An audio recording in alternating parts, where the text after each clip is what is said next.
आइए आज हम लोग बात करते हैं रीजनिंग में यूपीपी का जो पहला पेपर हुआ था 23 की फर्स्ट शिफ्ट, उसका डिस्कशन करते हैं। रीजनिंग के सारे क्वेश्चनों को सॉल्व किया जाता है। तो आइए हम लोग स्टार्ट करते हैं। 23 की फर्स्ट पेपर में यूपीपी का जो पेपर हुआ है उसके सारे क्वेश्चन पे आते हैं।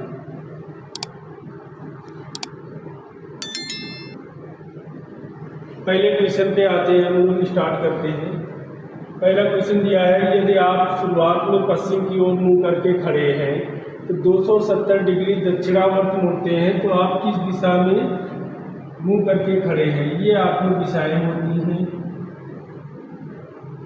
North, east, south, waste. अब वेस्ट वाली दिशा ये है। यहाँ पे कहा यह गया कि आप पश्चिम की तरफ मुंह करके खड़े हैं। 270 डिग्री दक्षिणावर्त घूमना है। दक्षिणावर्त का मतलब क्लॉकवाइज घड़ी की दिशा में।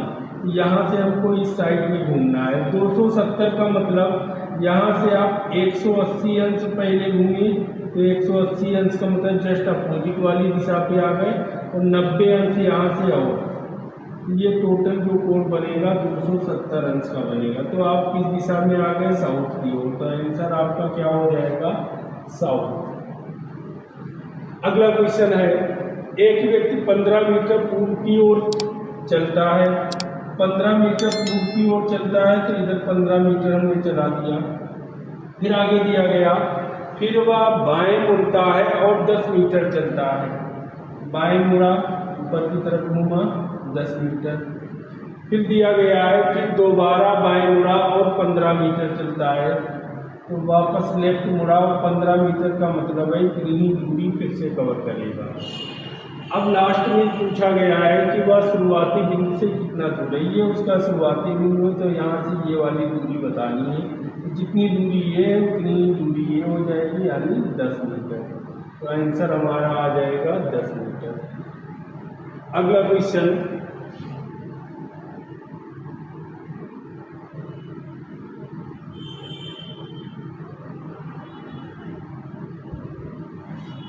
कथनों को पढ़िए और निष्कर्ष से संबंधित सही विकल्प का चयन कीजिए।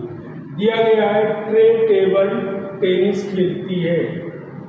ट्रे टेबल टेनिस खेलती है। दूसरा कथन दिया गया है, टेबल टेनिस एक कठिन खेल है। निष्कर्ष है, ट्रे एक कठिन खेल खेलती है। अब पूछा यहाँ गया है, पहला ऑप्शन दिया गया, बताया गया निष्कर्ष संभवतः गलत है। अगला ऑप्शन है, बताया गया निष्कर्ष निश्चित रूप से सही है। अगला है, बताया गया निष्कर्ष निश्चित रूप से गलत है। किसी निष्कर्ष पर नहीं पहुंचा जा सकता है। अब यहाँ एक चीज देखो, ट्रे जो है टेबल टेनिस खेलती है, और टेबल टेनिस क्या है? कठिन खेल है। तो ट्रे जो है जब टेबल टेनिस खेलती है और टेबल टेनिस कठिन खेल है, इसका मतलब ट्रे एक कठिन खेल खेलती है। ये बात इन दोनों को मिलाकर के निष्कर्ष निकाला जा सकता है। इसका मतलब है ये बात 100% सही है, निश्चित रूप से सही है। तो यही आंसर होगा। अगले क्वेश्चन पे आते हैं, निम्नलिखित में से कौन सी आकृति बाकी सबसे अलग है? एक दिया गया त्रिकोण, एक दिया गया गोला, वृत्त और वर्ग। चारों में अलग कौन है? तो हम सभी को पता है, गोला जो है 3D होता है, बाकी सारे 2 डायमेंशनल है। वो सीधा सीधा गोला ही अलग हो जाएगा। आगे, किसी निश्चित भाषा में, अब यहाँ पे आप देखो, S 19 नंबर पे, C 3 नंबर पे, R 18 नंबर पे, A 1 नंबर पे, यानी जो जिसकी प्लेस वैल्यू है वही लिखा गया है। B 2 नंबर पे, L 12 नंबर पे, E 5 नंबर पे, सबकी प्लेस वैल्यू लिखनी है। वही हमको यहाँ करना है, जो भी पूछा गया है इसकी प्लेस वैल्यू। S 19 नंबर पे, T 20 नंबर पे, U 21 नंबर पे, N 14 नंबर पे, E 5 नंबर पे और D 4 नंबर पे। अब यही मैच कराना है, कौन सा मैच हो रहा है? 19, 20, 21, 14, 14, 5, 4, ऑप्शन नंबर सी। आगे बढ़ते हैं नेक्स्ट क्वेश्चन पे। एक महिला की ओर इशारा करते हुए निर्मला ने कहा। अब ये कोई निर्मला है, इन्होंने कहा है एक महिला की ओर इशारा करते हुए, वह मेरी बहन यानी निर्मला की बहन, ये इनकी बहन हो गई। वह मेरी बहन की माँ, इनकी माँ यानी निर्मला की भी यही माँ रही होगी। मेरी बहन की माँ के इकलौते बेटे, अब इनका इकलौता बेटा कौन होगा? इसका भाई, यानी निर्मला का भी भाई होगा। ये इनका इकलौता बेटा हो गया। इकलौते बेटे की बेटी है, इनकी जो पुत्री है उसकी बात की गई। पूछा गया निर्मला का इस लड़की से क्या संबंध। अब ये इनके पिता हैं और निर्मला कौन है? पिता की बहन। तो पिता की बहन क्या लगेगी? बुआ। तो आंसर हमारा क्या है? बुआ। आगे बढ़ते हैं।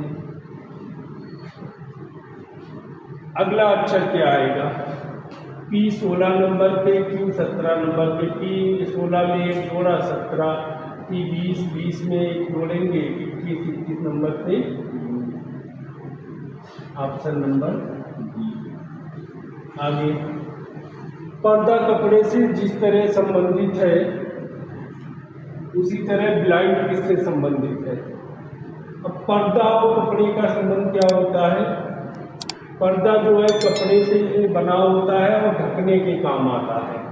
ऐसे ही ब्लाइंड माने क्या होता है? अंधा, यानी जिसको दिखाई ना दे। तो ब्लाइंड का संबंध यहाँ अगर आप देखें, स्लेट्स का मतलब क्या होता है?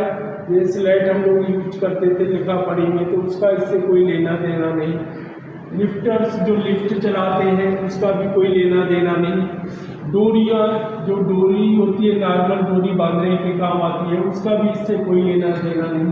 तो ब्लाइंड्स का मतलब कवर से होगा, ढकने से। तो जैसे यहाँ पर्दे से ढका जाता है, वैसे ही ब्लाइंड का मतलब भी कवर से कुछ दिखाई नहीं पड़ता तो सब कुछ ढक जाता है। आगे, साबुन का संबंध है साफ सफाई से। साबुन का यूज क्या होता है? साफ सफाई करना। ऐसे ही इत्र का यूज किससे होता है? स्मेल से, सुगंध आती है यानी गंध से। कई लोग यहाँ पे ऐसा ताजगी भी मार के आए होंगे, जबकि इत्र का काम क्या है? सुगंध देना, स्मेल देना। तो आंसर यहाँ हमारा गंध से होगा। आगे बढ़ते हैं। यदि आप दक्षिण पश्चिम की ओर मुंह करके खड़े हैं, ये आपको दिशाएं हैं जिनमें से ये वाली दिशा दक्षिण पश्चिम वाली होती है, साउथ वेस्ट। कहा गया है और 180 डिग्री दाईं ओर मुड़ते हैं तो आप किस दिशा की ओर मुंह करके खड़े हैं। अब 180 अंश में राइट या लेफ्ट का कोई मतलब नहीं। 180 अंश का मतलब जस्ट आप अपोजिट वाली दिशा में आ जाते हैं। ये वाली दिशा हमारी होती है नॉर्थ ईस्ट, उत्तर पूर्व। आंसर हमारा यही आ जाएगा, उत्तर पूर्व।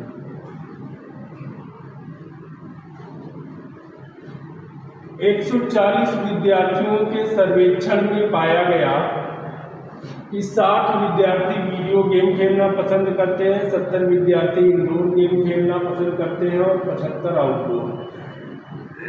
अब यहाँ हम देखें 3 चीजें हैं तो 3 डायग्राम बनेंगे इंटरसेक्ट करती हुई। 3 डायग्राम हो गए। टोटल विद्यार्थी 140।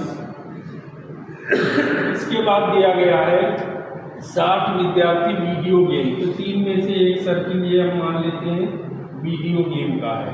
तो 60 विद्यार्थी हैं तो इनको बाहर ही लिखना है, आपको बताया गया होगा इस टाइप का क्वेश्चन। फिर आगे दिया गया 70 विद्यार्थी इंडोर गेम, तो इसको हम इंडोर गेम लिख लेते हैं। ये भी 70 जो है ये भी बाहर ही लिखना है। फिर आगे दिया गया है 75 विद्यार्थी आउटडोर गेम, ये बचा हुआ सर्किल है, इसको आउटडोर गेम।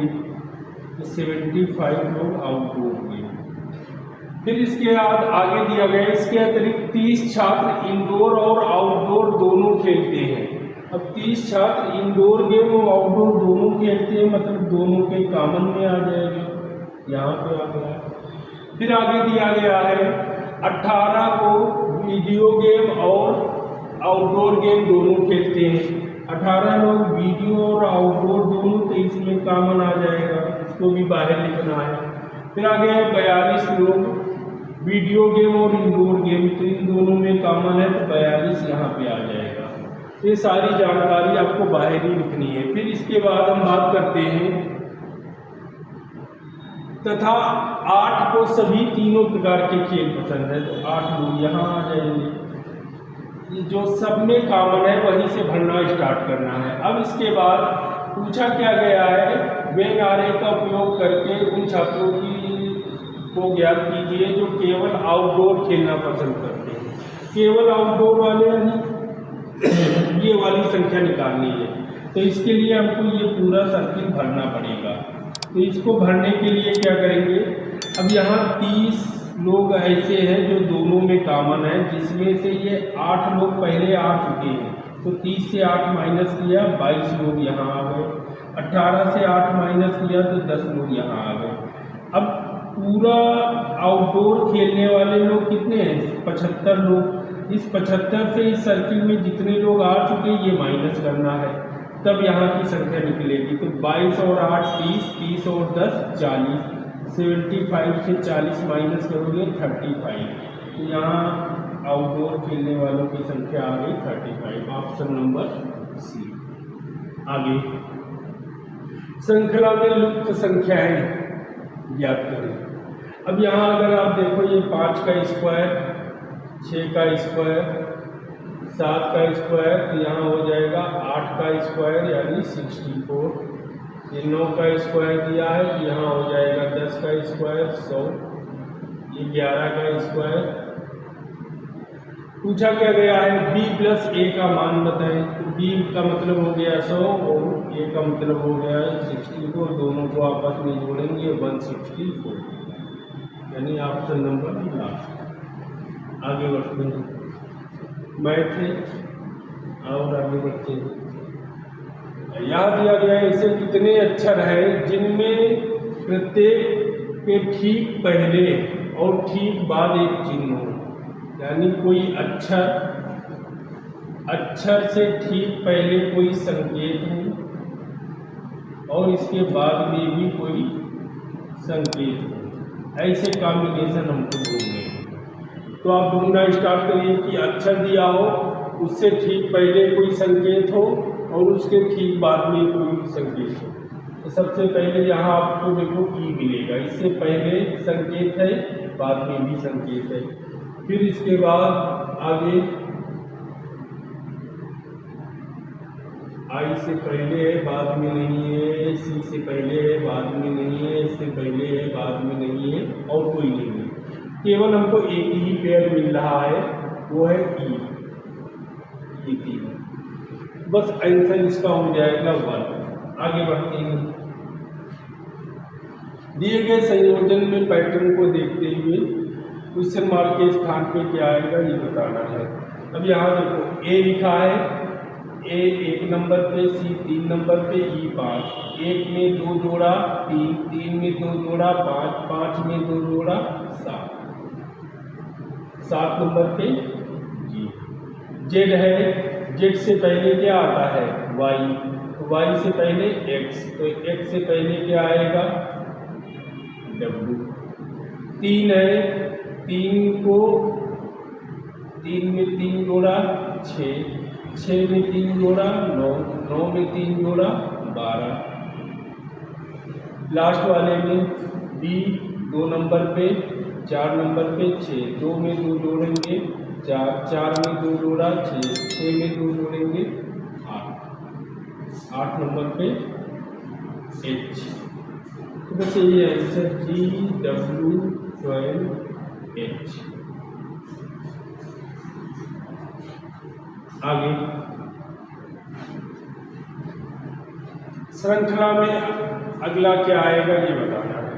अब यहाँ देखो ये 1 का स्क्वायर है, ये 1 का क्यूब, तो 3 का स्क्वायर 3 का क्यूब, 5 का स्क्वायर 5 का क्यूब, तो आगे ये 7 का क्यूब है, यानी यहाँ 7 का स्क्वायर 49। नेक्स्ट, निम्नलिखित में से किस शब्द के अक्षर अंग्रेजी वर्णमाला के क्रम में है? अब यहाँ देखना है अल्फाबेटिकल ऑर्डर में कौन कौन से लिखे हैं। अब जैसे सी है, सी के बाद ओ आता है, लेकिन एल जो है वो ओ से पहले आता है, तो मतलब ये नहीं होगा। ई के बाद एन आता है, बात सही है, लेकिन एन के बाद बी आता है और फिर से ई आ गया, तो ये भी अल्फाबेटिकल ऑर्डर में नहीं है। बी के बाद एल आता है, ठीक है, एल के बाद ओ आता है, ये भी ठीक है, और ओ के बाद में पी आता है, ये भी ठीक है, और पी के बाद में एस आता है। तो ये सारे लेटर अल्फाबेटिकल ऑर्डर में लिखी हुई है, तो आंसर हमारा क्या होगा? ये। आगे, वेन आरेख का परीक्षण कीजिए। अब यहाँ बता दिया गया सर्किल द्वारा इनको दर्शाया जाता है, नौकरी पेशा लोगों को, स्क्वायर के द्वारा पिछड़े लोगों को, और ट्रायंगल के द्वारा शिक्षित लोगों को। पूछा गया पिछड़े माने जाने वाले कितने व्यक्ति शिक्षित नहीं है? पिछड़े माने जाने वाले कितने व्यक्ति शिक्षित नहीं है? अब शिक्षित नहीं है तो यानी शिक्षित लोग से बाहर, तो ट्रायंगल से बाहर हो।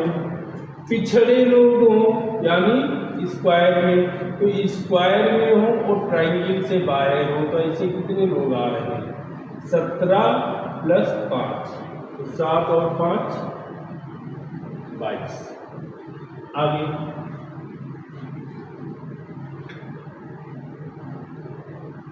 यहां अगर आप देखो बात किसकी कर रहे हैं, यदि आपके पास एक नियमित विंश फलक है और आप इसे एक ऐसे समतल पर काटते हैं जो इसके 6 फलकों को काटता है, तो परिणामी अनुप्रस्थ काट का आकार क्या होगा? हेक्सागन की बात की जा रही है। अब हेक्सागन को काटने के तरीके क्या क्या हो सकते हैं, हम पहले इसकी बात करते हैं। जैसे कागज को 6 भागों में काटना है, एक तरीका ये है कि आपने इसको ऐसे काट दिया 6 भागों में, तो अब यहाँ पे डिजाइन कौन बन रही है? ये ट्रायंगल बन के आ रहे हैं, इसके अलावा आयत भी बन के आ रहे हैं। अब यहाँ ऐसा तो कोई ऑप्शन है नहीं जिसमें दोनों एक ही एक ऑप्शन दिया गया है। फिर आगे अगर आप देखें दूसरा तरीका इसको काटने का क्या हो सकता है? इसको हम ऐसे काट दें, इसको ऐसे काट दें और इसको ऐसे काट दें। अगर आप इस डिजाइन में काटते हैं तो अगर आप देखेंगे सारे डायग्राम क्या बनेंगे? विषम चतुर्भुज। ये यहाँ से लेकर यहाँ तक चतुर्भुज बन जाएगा, ये भी यहाँ से यहाँ ऐसे चतुर्भुज बन जाएगा, ये भी यहाँ से यहाँ चतुर्भुज बन जाएगा। जितने भी खाने हैं सारे चतुर्भुज बनेंगे, तो आंसर इसका फिर यही हो जाएगा, विषम चतुर्भुज। आगे श्रृंखला में आगे क्या आएगा? गलत की पहचान करिए। इनमें से गलत कौन है ये बताना है। 4, 7, 13, 21 और 34। अगर इनका आप अंतर लें, 4 और 7 में अंतर लें, कितना आया? 3 का अंतर। 7 और 13 में अंतर ले लें, कितना आया? 6 का अंतर। 13 और 21 में अंतर ले लें तो यहाँ अंतर कितना आ रहा? 8 का। और 21 और 34 में अंतर ले लें तो यहाँ अंतर कितना आ रहा? 13 का। अब देखो सीरीज क्या चल रही थी? 3 में 3 जोड़ा 6, तो 6 में 3 जोड़ेंगे तो यहाँ अंतर कितना होना चाहिए? 8 की बजाय 9 का। तो 13 और 9 जोड़ेंगे तो 21 की बजाय कितना आना चाहिए? 22। और 22 में फिर अगला अंतर 12 का हो जाएगा, तो 9, 3, 12, और ये अंतर अपने आप सही हो जाएगा। तो जो गड़बड़ लिखा हुआ है वो 21 की जगह पे 22 होना चाहिए, ऑप्शन नंबर डी। आगे यहाँ पूछा गया है इसमें कितने क्यूब हैं। अगर आप क्यूब देखें एक लाइन में कितने हैं? 1, 2, 3 लाइन इधर, तो 3 रखूँ 9 यहाँ है, 9 ही इस लाइन में है। अब तीसरी लाइन में 1, 2, 3, 4 और 1 इसके नीचे रहा होगा, तो यानी 5, तो 5 ये हो गए यहाँ, और एक ये सबसे ऊपर वाला हो जाएगा। तो कुल मिला के इतने क्यूब बनेंगे। तो 9 9 18, 18 और 6 24। आगे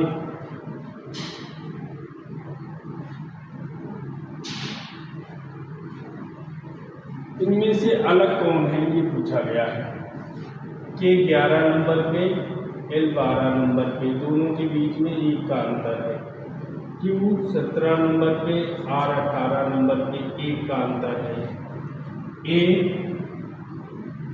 1 नंबर पे और Z 26 नंबर पे।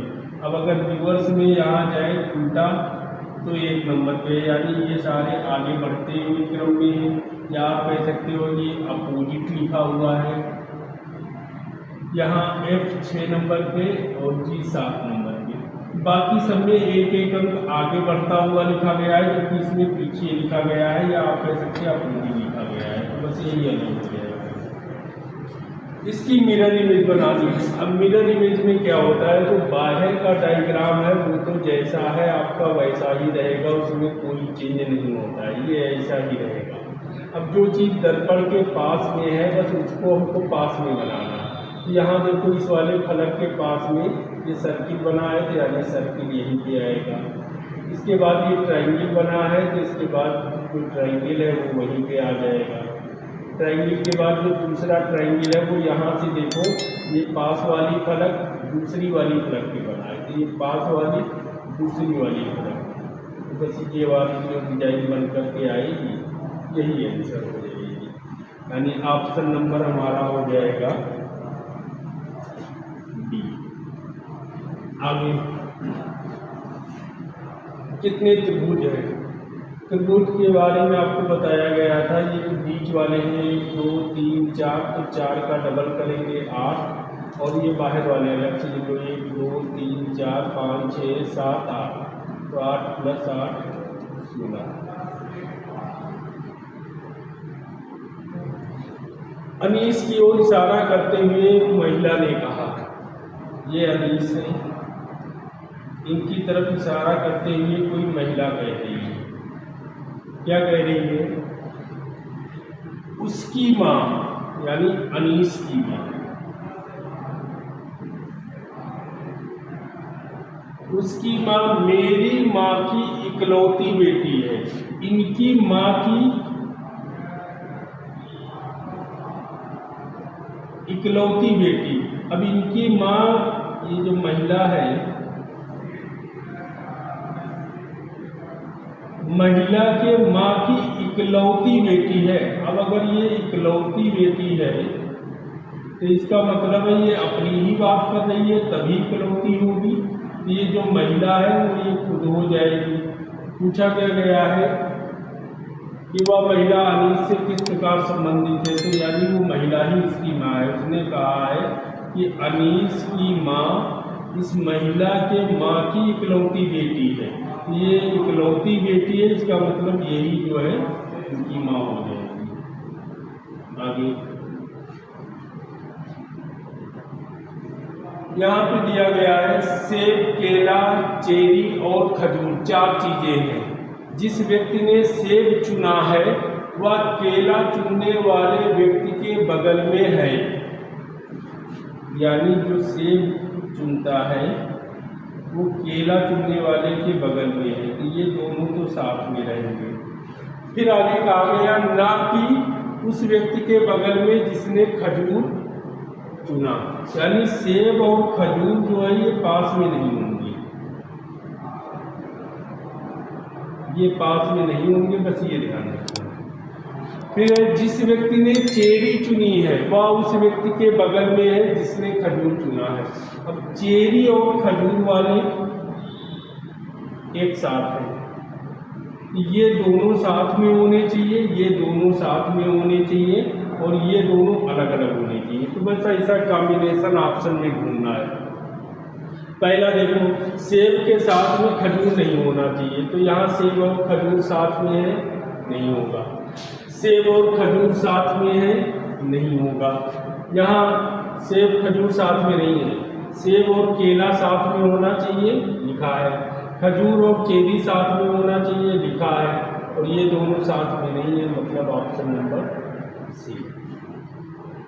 आगे कहा गया है इनको मिला करके कौन सी आकृति बनाई जा सकती है। अब इसका अगर आप एक टुकड़ा देखें, ये जो टुकड़ा है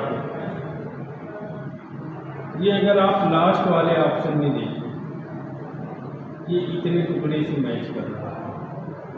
तो यही 4 टुकड़े हैं, तो यहाँ पे यही 4 टुकड़े, एक ये बन जाएगा, एक ये बन जाएगा, यही 4 टुकड़े, एक ये वाला, एक ये और एक ये, बस यही ऑप्शन हो जाएगा। इनको मिला के यही बनेगा। आगे असमान ज्ञात कीजिए। अब यहाँ देखो, ये 4 का स्क्वायर, ये 5 का स्क्वायर, ये 7 का स्क्वायर, ये 9 का स्क्वायर, ये 2 का क्यूब है और ये 3 का क्यूब है, ये 2 का स्क्वायर और 3 का स्क्वायर। तो इसको छोड़ के बाकी सारे स्क्वायर हैं, तो बस यही क्यूब वाला अलग हो जाएगा।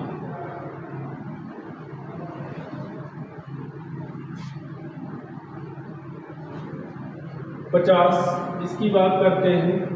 यहाँ दिया गया है निम्नलिखित में से कौन सा आरेख सेट महिलाओं, माताओं और माता पिता के बीच संबंध स्थापित करता है। अब इसके जो ऑप्शन आए हैं, ऑप्शन गलत आ गए हैं। महिलाओं माताओं का रिलेशन क्या होगा? जितनी भी माता होंगी सारी की सारी महिला तो होंगी, तो ये महिला के ही अंतर्गत आएगा। इसके बाद कहा गया माता पिता। अब माता पिता जो है, जब पिता शब्द आ गया यानी मेल आ गया, तो एक सर्किल इसके बाहर होना चाहिए। माता पिता का जो सर्किल है इससे बाहर, तो इसका डायग्राम कुछ ऐसा होगा जो कि ऑप्शन में उपलब्ध होगा। दस्ताने का संबंध हाथ से है, दस्ताना हाथ में पहने जाते हैं। ऐसे ही मोजा कहाँ पहने जाते हैं? पैर में। अंतरिक्ष यात्री अंतरिक्ष में जाने के लिए अंतरिक्ष यान का यूज करते हैं, तो गोताखोर समुद्र में जाने के लिए पनडुब्बी का यूज करते हैं।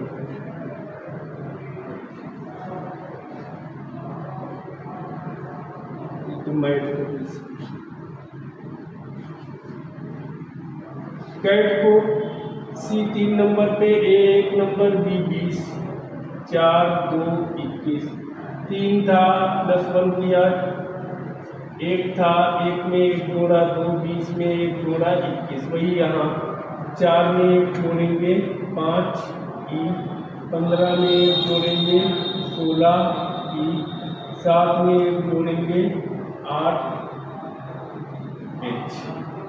तो यही आंसर आ जाएगा EPH। आगे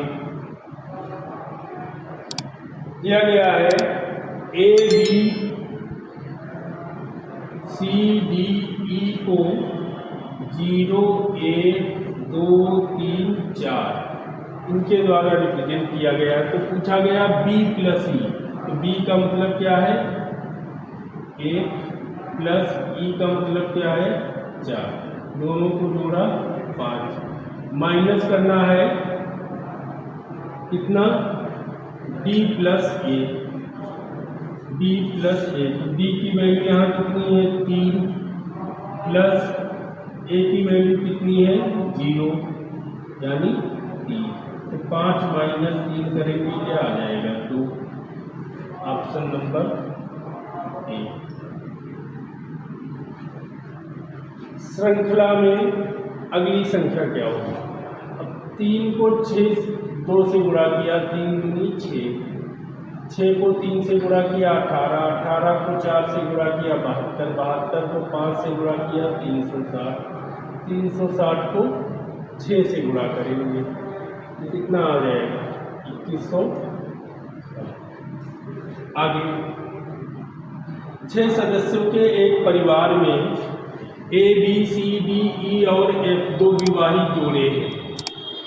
पूरे परिवार में 2 विवाहित जोड़े हैं बोला गया है। फिर D एक शिक्षिका है और ई का पिता है। डी एक शिक्षक है और ई का पिता है। अब डी शिक्षक है यानी मेल है और ई का पिता है।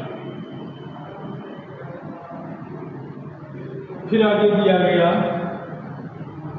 शिक्षक। एफ ई की दादी है। ई की दादी है तो यानी इनके पिता की माँ।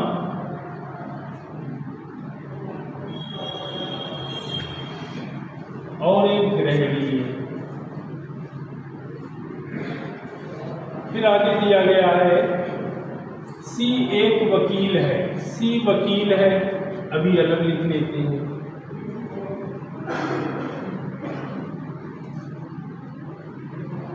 और ए से विवाहित है। सी का विवाह किससे हुआ है? ए से। फिर आगे दिया है बी पुरुष नहीं है। बी पुरुष नहीं है तो बी क्या होगी? महिला होगी। पूछा गया बी और ई का संबंध क्या है। अब एक बात यहाँ ये हमको समझनी है, कहा गया परिवार में दो विवाहित जोड़े हैं। जब दो विवाहित जोड़े हैं ये आपस में कहीं से जुड़ तो पा नहीं रहे, तो एक तो विवाहित जोड़ा ये हो गया। दूसरा इनके बच्चे हैं डी के, तो डी के बच्चे हैं। टोटल लोग 1 2 3 4 5 6 हो गए। इसका मतलब बी क्या है? महिला है और ये पुरुष है, तो इनकी पत्नी नहीं होगी। अब बी जब इनकी पत्नी है तो बी का इससे क्या संबंध होगा? ये इनके पिता है, ये इनकी वाइफ है, तो बी की क्या हो जाएगी? माँ। तो इसका आंसर जो आएगा माँ। आगे फिलहाल यूपीपी का पेपर 23 की फर्स्ट शिफ्ट का यहीं पे समाप्त होता है। रीजनिंग के सारे क्वेश्चन हो गए हैं और इनमें से एक भी लॉजिक या क्वेश्चन ऐसा नहीं है जो आपको क्लासों में कराए ना गए। सारे पैटर्न के टाइप क्वेश्चन क्लास में कराए गए हैं। आगे का डिस्कशन अगले वीडियो में जारी रहेगा। Thank you.